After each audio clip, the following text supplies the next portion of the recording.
সৎ পথে থেকে জনগণের প্রত্যাশা পূরণ করতে চান নোয়াখালী ৪ আসনের সংসদ সদস্য ও কেন্দ্রীয় বিএনপির ভাইস চেয়ারম্যান মোহাম্মদ শাহজাহান।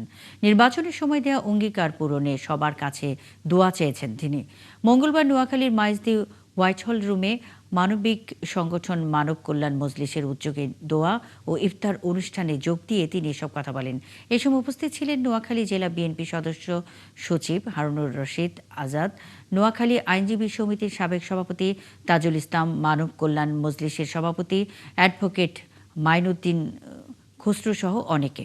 আমি আবার যে অঙ্গীকার নিয়ে আমি আবার সংসদ নির্বাচিত হয়েছি, আমার এলাকার লোকেরা আমাকে সংসদ নির্বাচিত করেছে, তাদের যেন প্রত্যাশা পূরণ করতে পারি, নিজেও যেন সৎ পথে থেকে, যে আমার জীবন তো কোনো ছিল, আমি তো অনেক আগে মৃত্যুবরণ করার কথা, আল্লাহ আমাকে হায়াত দিচ্ছে, আমি বাঁচিয়েছি, আবার এমপি হয়েছি।